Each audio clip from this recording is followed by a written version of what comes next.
감사합니다 라고 한번 인사합시다. 늘 건강하시고 또 감사가 넘치는 저와 여러분의 신앙이 꼭 되기를 예수님 이름으로 축복합니다. 자, 오늘은 맥주 감사 주일입니다. 이 현대의 맥주 감사 주일의 의미가 무엇인가? 그건 지난주에 감사에 대한 말씀을 하며 설명을 했습니다. 우리가 지금 살아가는 삶은 너무 다양하기 때문에 그 다양한 삶 속에 주어진 하나님의 은혜를 감사하는 것이 6개월 동안 지켜주신 하나님의 은혜를 감사하는 것이 맥주 감사의 의미다라는 거죠. 1분짜리 영상이 있습니다. 한번 보여주시기 바랍니다.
이스라엘은 주식이 밀입니다. 그리고 부식이 보리인데 밀과 보리를 심었을 때 먼저 거두어지는 것이 보리입니다. 그래서 먼저 거두어진 보리를 거두어서 첫 열매로 하나님 앞에 감사하며 드리는 거죠. 이 드림의 의미는, 감사하는 의미는 지금까지 하나님께서 지켜주셨으니 앞으로도 계속해서 지켜주실 것이다 라는 그런 의미입니다. 여러분, 성도와 비성도를 구별하는 법이 있습니다. 한 3가지가 있는데 첫 번째는 음식입니다. 뭘 먹는가. 두 번째는 장례식을 보면 그 사람이 기독교인인지 아닌지를 알 수가 있고요. 세 번째는 고난과 역경을 만났을 때 태도를 보면 그 사람이 정말 믿음이 있는지 없는지를 알 수 있다라는 거죠. 그렇습니다. 예수 믿는 사람은 믿지 않는 사람들처럼 아무거나 먹거나 아무거나 마시지 않습니다. 술과 담배를 그렇게, 마약을 그렇게 먹지 않죠. 왜? 하나님께 영광이 되지 않으니까. 그래서 레위기 11장의 말씀처럼 거룩한 것과 거룩하지 않은 것을 구별해서 먹는 거죠. 그래서 먹는 걸 잘 보면 저 사람의 믿음이 어떻다라는 것 알 수도 있고 믿는지 아닌지를 알 수도 있는 거죠. 두 번째는 장례식입니다. 장례식에 가면 오직 예수 믿는 사람들만이 찬양을 합니다. 노래를 합니다. 왜? 이게 끝이 아니라 다른 공간으로, 다른 영원한 세계로 이동했음을 믿기 때문에, 부활을 믿기 때문에 찬송할 수 있는 거죠.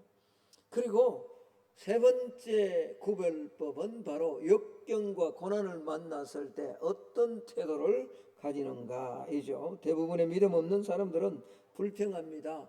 좌절하고 원망합니다. 현실을 도피하고 신을 믿지 않으면서도 신을 향해 불평과 원망을 쏟아냅니다. 그러나 믿음이 있는 사람일수록 고난 속에 담긴 하나님의 뜻을 생각하고 오히려 인내하며 감사하는 거죠. 그리고 그 감사를 통해 그 고난과 역경을 또 다른 도약의 발판으로 사용한다라는 겁니다. 그렇습니다. 믿음이 있는 사람만이, 하나님이 살아계심을 인정하는 사람만이 고난과 역경 가운데도 감사할 수 있는 겁니다. 기독교는 감사의 종교입니다. 우리가 하나님 앞에 감사하고 축복하고 찬양하면 하나님은 감사와 기쁨이 더 가득한 삶으로 저와 여러분의 삶을 메꾸어 주실 겁니다.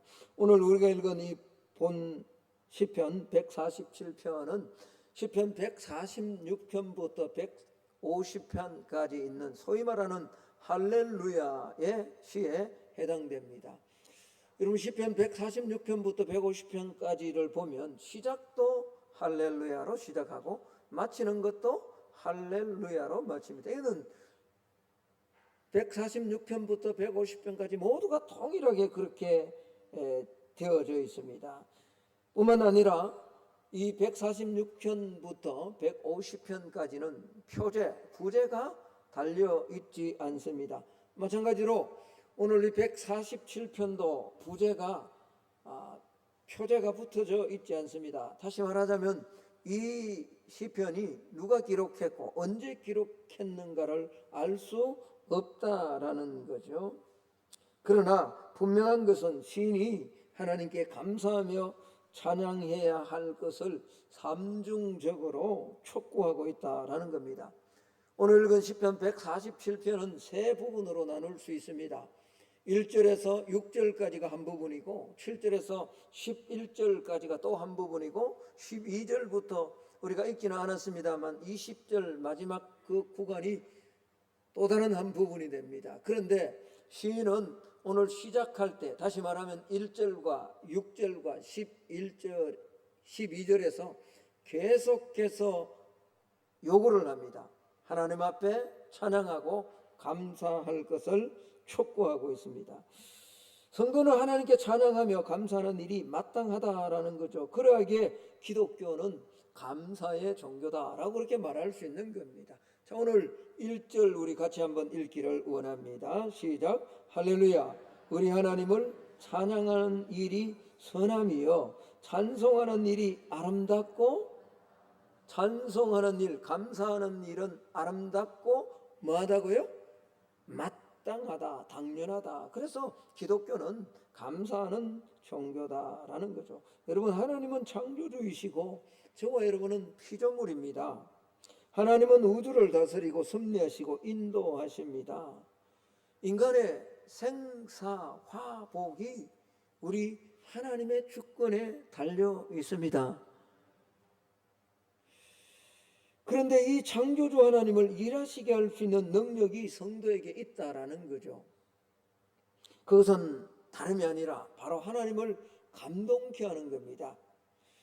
여러분, 피조물인 인간이 하나님으로 일하게 하시도록 만든다? 이거는 좀 신학적으로 모순이 있는 것 같아요. 어폐가 있는 것 같아요. 그런데 하나님은 약속하셨습니다. 우리가 하는 말을 듣고 하나님은 그대로 행하시고 그대로 움직여 주시겠다라고 약속하셨습니다. 민수기 14장 28절에 보면 그들에게 이르기를 여호와의 말씀에 내 삶을 두고 맹세하노라. 너희 말이 내 귀에 들린 대로 내가 너희에게 뭐 한다고요? 행한다. 너희가 하는 말을 내가 듣고서, 하나님께서 듣고서 그 들은 대로 하나님은 일하신다는 거죠. 우리가 불평하고 원망하면 불평하고 원망하는 그대로 하나님은 만들어 버리시고, 내가 감사하고 내가 소망을 가지고 하나님의 일하심을 찬양하면 하나님께서 그렇게 우리의 삶을 만들어 변화시키고 바꾸어 주신다라는 그런 말씀입니다. 그래서 본문의 시인은 하나님 앞에 감사하며 찬양해야 될 이유를 여러 가지로 말씀합니다. 여러분, 돌아보면서 6개월을 돌아보면서 오늘 시인이 왜 찬양하고 감사해야 할 것인가 말씀하는 것처럼 우리도 이 시인의 이유처럼 감사하고 찬양하는 이유처럼 우리 안에도 감사가 또 찬양이 더 풍성해지고 더 넘쳐나기를 주의 이름으로 축복합니다. 그러면 우리가 감사하는 만큼, 우리가 찬양하는 만큼 하나님은 지금 내 삶에 고통과 역경과 어려움이 있다 할지라도 하나님은 우리의 삶을 감사와 찬양의 삶으로 바꾸어 주실 줄로 믿습니다. 그렇다면 시인은 왜 우리가 찬양해야 되는가? 오늘 두 가지를 좀 나누기를 원하는데, 첫 번째는 상하고 깨어진 삶을 늘 고쳐 주신다라는 겁니다. 오늘 2절 3절의 말씀을 한번 볼까요? 여호와께서 예루살렘을 세우시며 이스라엘의 흩어진 자들을 모으시며 상심한 자들을 고치시고 그들의 상처를 사매시는도다. 한때 이스라엘 백성들은 바벨론의 포로가 되어 고통을 당했습니다. 그러나 그 포로 가운데서 하나님은 하나님의 자녀들 이스라엘 백성들을 방치하신 것이 아닙니다. 그리고 하나님께서 이스라엘 백성들을 포로에서 구원하시고 회복시켜 주셨습니다. 회복시켜 주셨을 뿐만 아니라 하나님은 별들을 세는 것처럼 전능하신 하나님께서 이스라엘 백성들을 지속적으로 지키시고 보호해 주셨다라는 거죠. 4절 5절 말씀을 한번 볼까요? 그가 별들의 수요를 세시고 그것들을 다 이름대로 부르시는도다. 우리 주는 위대하시며 능력이 많으시며 그의 지혜가 무궁하시도다. 별들의 수요를 세시고 그 별들의 이름을 다 알고 계시는 그 하나님께서 이스라엘 백성들을 늘 지키시고 보호해 주셨다라는 말입니다. 여러분 다시 2절로 가서 예루살렘을 세우셨다라고 이렇게 세우신다라고 말씀하시는데, 이 예루살렘을 다시 세운다라는 말은 포로 이후에 완전히 파괴되어져 버렸던 예루살렘 성전을 다시 재건해 주셨음을 말하는 거죠. 성전 재건에는 강력한 저항과 방해가 대적들로부터 있었습니다. 그러나 그럼에도 불구하고 하나님께서 강권적인 도움을 통해서 하나님은 스룹바벨 성전을 다시금 건축하도록 하나님 허락해 주셨다라는 거죠. 여러분 3절에서 이렇게 말씀하고 있습니다. 상심한 자들을 고치시며, 여기 상심했다라는 말은 마음이 완전히 쪼개어졌다, 조각나버렸다, 깨어져 버렸다라는 그런 말입니다. 물론 예루살렘의 멸망과 성전의 파괴와 이 이스라엘 백성들이 포로 생활을 통해서 겪는 고통은 자기 자신들의 잘못 때문에 그런 거죠.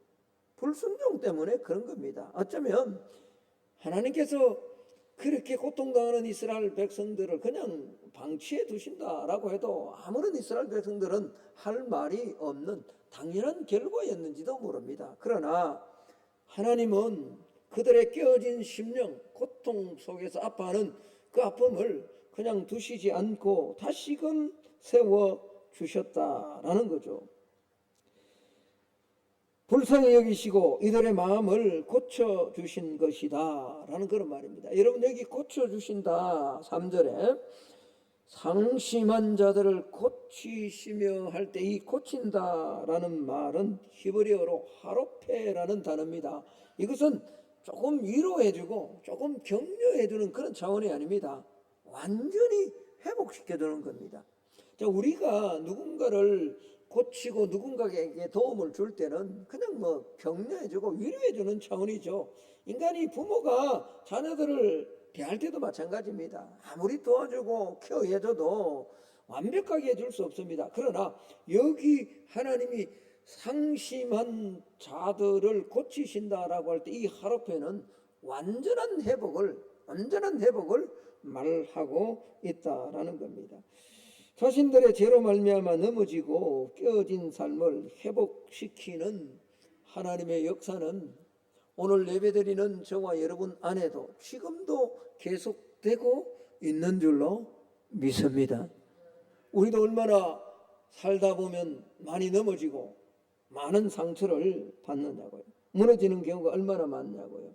낙심되고 본의 아니게 상처를 입기도 하고 또 누군가에게 상처를 주기도 합니다. 그러나 믿음의 사람이 감사해야 하는 이유는 그런 상처와 깨어짐에도 불구하고 하나님이 나의 구주가 되셔서 회복시켜 주시고 상한 우리의 모든 부분을 사며 주시기 때문이다라는 거죠. 상처받은 모든 것을 사매시고 치유하시는 분이 우리 하나님이시다라는 겁니다. 여러분 곰곰이 한번 생각을 해보십시오. 우리 삶에서 고치시고 회복시켜 주신 것이 얼마나 많습니까? 우리가 이 사실을 잘 발견하지 못하기 때문에 사실은 감사하지 못하는 거예요. 6개월 동안 돌아보면 크고 작은 풍파, 지금까지 살아오며 매년 반복되는 풍파들, 역경들, 고통들 우리 삶에 있었습니다. 그러나 그럼에도 불구하고 얼마나 하나님께서 깊숙이 우리 삶에 개입하셔서 우리의 깨어진 상한 심령들을 참으시고 치유하시고 회복시켜 주셨냐라는 말입니다. 은혜를 받았음에도 불구하고 깨닫지 못하면 감사할 수가 없는 거죠. 은혜를 깨닫고 발견할 때만 감사하는 겁니다. 그래서 한번 따라할까요? 생각해야만 감사할 수 있다. 영어에 생각하다가 think잖아요. 근데 감사하다는 think예요. 근데 이 말의 어원이 같은 어원이라는 거예요. 언젠가 한번 제가 말씀을 드렸습니다만, 그래서 감사를 하기 위해서는 반드시 생각을 해야 됩니다. 뭘 생각해야 됩니까? 하나님께서 내 삶에 구체적으로 회복시켜 주시고 구체적으로 세워주시고 구체적으로 고쳐주신 것들을 기억해야 되는 거예요. 생각해야 되는 거예요. 여러분 인간은 참 받은 은혜는 쉽게 물에 흘러 보내버려요. 그리고 기억하지 말아야 될 것은 왜 그렇게 마음속에 깊이 새겨두는지, 마치 돌에 새긴 것처럼 그렇게 새겨. 우리가 부부지간에도 그렇지 않나요? 부모 자식지간에도 그렇지 않나요? 부모로부터 받은 은혜가 얼마나 많냐고요. 진자리 마른 자리 다 갈아내고, 자신은 배가 고픔에도 불구하고 자녀를 먹여야 되겠다고 교육시키고 그렇게 했던 분들이 우리의 부모님인데, 어쩌다가 한번 조금 자기 원하는 거 들어주지 않으면 마음 상하면 그것 가지고 엄마가 옛날에 그렇게 하지 않았냐고 몇 년 어머니 돌아가실 때까지 그렇게 해요. 남편과 아내도 마찬가지잖아요. 얼마나 서로가 서로를 위해서 희생하고 도와주는 게 맞냐고요. 그런데 어쩌다가 한번 잘못한 건 그건 평생을 갑니다. 잊어버려야 되는데, 그러나 받은 은혜는 얼마나 그렇게 물에 흘려 보내는지 모릅니다. 여러분 하나님 아버지 앞에서 우리의 삶도 마찬가지입니다. 하나님은 쉼없이 끊임없이 우리의 깨어진 부분, 넘어진 부분, 무너진 부분을 지금도 성령으로 우리를 고치시고 회복시키고 다시금 우리를 세워주시고 계시는 줄로 믿습니다. 그런데 이 은혜를 생각하지 않으면 그 고치심에 대해서, 그 회복에 대해서 감사할 수 없다라는 거죠. 그래서 시인은 명령을 합니다. 7절 말씀 우리 같이 한번 읽어보기를 원합니다. 7절입니다. 시작. 감사함으로 여호와께 노래하며 수금으로 하나님께 찬양할지어다. 할렐루야. 제가 언젠가 한번 말씀을 드렸습니다만 제가 기타를 많이 연습을 합니다. 해서 이 올 연말에는 그 추수감사절에는 제가 적어도 한 2곡 정도는 찬양하려고 해요. 수금으로 찬양하라 그러잖아요. 수금으로 마음을 다해서 감사함으로 하나님의 문 앞에 들어가라 그렇습니다. 고쳐주시고 깨어진 모든 것들을 지금도 회복시키시는 하나님께 감사하는 우리 모두가 되기를 예수님 이름으로 축복합니다. 두 번째는 삶의 필요들을 공급해 주시기 때문에 그렇습니다. 8절 9절을 한번 볼까요? 그가 구름으로 하늘을 덮으시며 땅을 위하여 피를 준비하시며 산에 풀이 자라게 하시며 들짐승과 우는 까마귀에게 먹을 것을 주시는도다. 여러분 이게 무슨 말입니까? 공중에 나는 저 까마귀, 미물인 짐승도 하나님께서 먹이신다는 말이잖아요. 그렇다면 하나님을 경외하고 하나님의 인자를 바라며 하나님의 이 도우심을 소망하는 하나님의 자녀들, 믿음의 사람들은 하나님께서 어떻게 하실까라는 거죠. 하나님은 너무너무 기뻐하십니다. 오늘 11절을 한번 볼까요? 여호와는 자기를 경외하는 자들과 그의 인자하심을 바라는 자들을 뭐 하신다고요? 기뻐하십니다. 기뻐하는데 왜 먹이지 않겠냐고요? 기뻐하는데 왜 채우지 않겠냐고요? 기뻐하시는데 왜 함께 하시지 않겠냐고요? 여러분, 사람이요, 자기 힘으로 산다면, 자기 능력을 의지하고 산다면 하나님은 그건 기뻐하지 않습니다. 종교 생활을 하고 신앙 생활을 한다 할지라도 내가 가진 물질이나 내가 가진 어떤 지식이나 내가 가진 인맥을 가지고 살아간다면 하나님은 그 사람 기뻐하지 않습니다. 그러나 내가 많이 가졌음에도 불구하고, 내가 많이 배웠음에도 불구하고, 내가 건강함에도 불구하고 나는 그 건강이나 가진 것이나 지식이나 인맥을 의지하는 것이 아니라 하나님을 소망하며 하나님을 의지하는 삶을 살아가면 하나님은 기뻐하십니다. 하나님이 기뻐하시면 하나님은 기뻐하는 자의 삶에 필요한 것들을 하나님 채워주시는 겁니다. 그러나 자기 힘으로 살아가는 사람은 하나님은 기뻐하지 않는다라는 겁니다. 그래서 오늘 10절에 이렇게 말합니다. 여호와는 말에 힘이 세다 하여 기뻐하지 아니하시며 사람의 다리가 억세다 하여 기뻐하지 아니하시고. 여러분,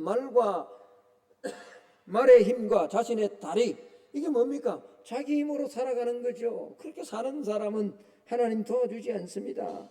스스로 살아갈 겁니다. 그러나 하나님을 경외하고 하나님의 인자하심을 소망하는 자들에게 하나님은 기뻐하시며 필요한 것들을 채워주신다라는 거죠. 여러분, 예수님께서도 제자들에게 시청각으로 말씀해 주시지 않았습니까? 무엇을 먹을까, 무엇을 마실까, 무엇을 입을까 염려하지 말라고요. 왜요? 하나님께서 다 채워주신다는 거죠. 하물며 너희일까 보냐는 거예요.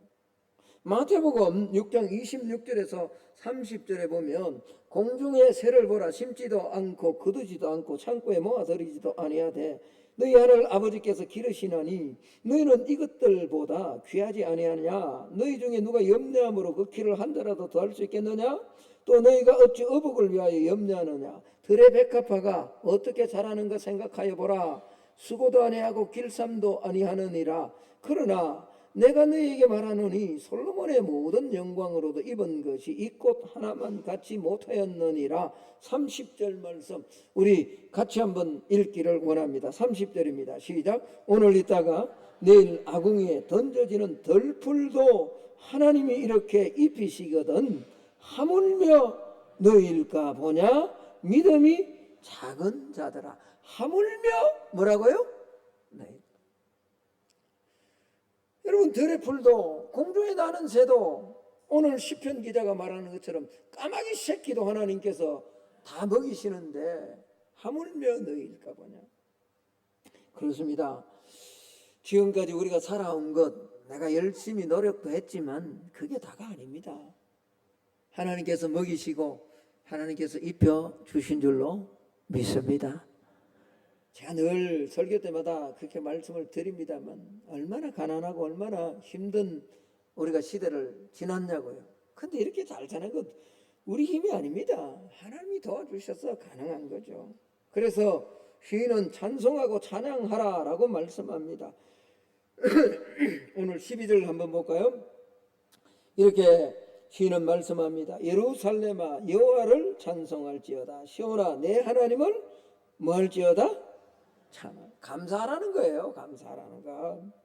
지금 내 상황이 아무리 힘들고 어렵더라도 성도에게 주어진 능력, 하나님을 감동케 하는 감사의 삶을 살아가는 우리 성만의 성도들이 될 수 있기를 주의 이름으로 축복합니다. 생의 한밤중이라 할지라도 고통 가운데 있다 할지라도 감사할 수 있는 것이 성도의 능력입니다. 찬양하고 감사하면 옥문이 열려집니다. 사도행전에 바울과 실라가 빌립보 감옥에서 복음을 전하다가 착고에 사였습니다. 많은 매를 맞았습니다. 캄캄한 밤이었습니다. 절망하지 않습니다. 왜? 하나님의 함께 하심을 바울과 실라는 보았기 때문에, 경험했기 때문에, 아니 경험했기 때문이 아니라 그 감옥 안에서 하나님이 함께함을 경험하고 있었기 때문에 그들의 입은 열려졌고 그들은 감사했고 하나님 앞에 찬송할 때 터가 흔들리기 시작했습니다. 할렐루야. 그리고 옥문은 열려졌습니다.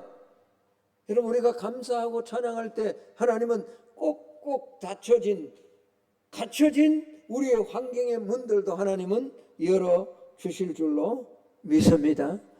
이게 하나님께서 우리에게 주신 성도의 능력이란 말이에요. 하나님을 감동시키는 성도의 능력. 그건 다름이 아니라 환경, 상황, 역경, 환난, 고난 가운데서도 입을 열어서 하나님께 감사하는 거죠. 우리에게 주신 이 능력을 사용하면 하나님은 감동하시고 하나님은 역사하실 줄로 확신합니다. 들은 대로 하나님은 행하신다고. 하나님께 감사와 찬양을 돌릴 때 어떤 일이 일어납니까? 오늘 우리가 읽지 않았습니다만 13절, 14절, 15절을 한번 볼까요? 그가 네 문빗장을 견고히 하시고 내 가운데 있는 너의 자녀들에게 복을 주셨으며. 여러분, 문빗장을 견고하게 해준다라는 말이 무슨 말일까요? 대적과 도둑들과 어둠의 세력들로부터 지켜주시겠다는 거예요. 나에게만 그런 복을 주시는 것이 아니라 감사하고 하나님을 찬양하면 너와 너의 자손들, 우리 자손들에게도 하나님 복을 주신다는 거예요. 할렐루야. 감사할 수 있기를 축복합니다. 감사하면 오늘 13절에 내 가운데 있는 너의 자녀들, 여러분, 우리가 감사하고 우리가 기도하면 성만의 다음 세대, 주일학교 연약한 것 같지만 하나님은 그들에게도 우리에게 주신 복처럼 동일한 복으로 채워주시고 지켜주시고 때로는 넘어지고 깨어진다 할지라도 하나님 사며 주시는 놀라운 은혜를 베풀어 주실 줄로 믿습니다. 그러니 뭐죠? 하나님 앞에 찬양하고 감사하라는 겁니다. 14절은 내 경내를 평안하게 하시고 아름다운 밀로 너를 배불리시고. 필요한 것, 샬롬이 얼마나 필요합니까? 오늘 이 시대에 샬롬이 없습니다. 평안이 없습니다. 뿐만 아니라 가장 좋은 밀로 우리를 배부르게 해주실 것이다 라는 거죠. 뿐만 아니라 15절에 그의 명령을 땅에 보내시니 그의 말씀이 속히 달리는도다. 사실 이 부분에 대해서 할 말씀이 참 많습니다만 이 15절의 말씀은요, 하나님께서 말씀을 보내셔서 모든 자연세계와 또 이 섭리하는 모든 세계의 말씀으로 하나님께서 다스려 주시겠다는 겁니다. 그래서 때로는 비를 내리시고 때로는 폭풍을 멈추게도 하시고 소리를 내리게도 하시고 우박을 내리게도 하시고 멈추게도 하셔서 하나님의 백성들을 지켜주시겠다라는 그런 말입니다. 언제? 입을 열어 역경과 환경과 지금 상황이 어떠 할지라도 하나님 앞에 감사할 때 하나님은 이런 복을 허락해 주신다라는 말입니다. 그렇습니다. 우리가 위경에 있을 때 하나님은 천사를 보내셔서 이 위경에서 우리를 건져주시기도 합니다. 하나님은 때로요, 우리가 어려움과 고난과 역경 속에 있을 때 하나님은 기적을 베푸셔서 우리를 고쳐주시기도 하십니다. 그러나 하나님이 우리를 위경에서 건지시는 방법 가운데 하나가요, 중요한 하나가 말씀을 통해서 우리를 회복시켜 주십니다. 말씀. 이 말씀이 얼마나 중요한지 몰라요. 시편 107편 19절, 20절, 21절, 22절에 보면 이렇게 말씀합니다. 이에 그들의 고통 때문에 여호와께 부르짖으매 그가 그들의 고통에서 그들을 구원하시되. 20절의 말씀 우리 같이 한번 읽어볼까요? 시작. 그가 천사를 보내어 기적을 베풀어 주셔서? 아닙니다. 때로는 천사를 보내기도 하고 때로는 기적을 일반 삶의 법칙을 뛰어넘는 파괴하는 특별한 그런 어떤 법칙들을 통해서, 그걸 기적이라 그러죠. 이런 기적을 통해서 위경에서 건져주시기도 하지만 하나님은 뭘 보내셨어요? 말씀을 보냈다. 물론 이 말씀은 신약으로 오면 요한복음에서 예수 그리스도가 말씀이라고 이렇게 말씀합니다. 이 살아있는 이 말씀을 통해서 우리를 위경에서 건져 주신다라는 거죠. 그래서 그가 그의 말씀을 보내어 그들을 고치시고 위험한 지경에서 건지시는도다. 여호와의 인자하심과 인생에게 행하신 기적으로 말미암아 그를 찬송할지로다. 감사제를 드리며 노래하며 그가 행하신 일을 선포할지로다. 할렐루야. 여러분, 오늘도 하나님께서 저와 여러분에게 필요한 것들로 채우시고 또 우리의 삶의 필요들을 하나님은 공급해 주시는 줄로 믿습니다. 그러므로 우리 하나님 앞에 감사해야 됩니다. 감사는 하나님이 우리에게 주신 강력한 능력입니다. 그래서 성경은 끊임없이 우리에게 감사하라라고 명령합니다. 명령. 골로새서 2장 7절에 보면요, 믿음에 굳게 서서 감사함을 넘치게 하라 말합니다. 뿐만 아니라 우리가 너무나 잘 암송하고 있는 것처럼 데살로니가 전서 5장 16절 17절 18절은 이렇게 말씀합니다. 항상 기뻐하라, 쉬지 말고 기도하라. 다음에 뭐죠? 범사에 감사하라. 여러분은 범사에 감사하고 있습니까? 우리가 감사할 때 하나님께서 감동하시고 하나님께서 우리를 위해서 역사하시고 일해 주실 줄로 믿습니다. 나는 감사하는가? 나는 범사에 감사하는가? 자, 영상 하나 보고 말씀을 마칠까 합니다.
하나님 감사합니다.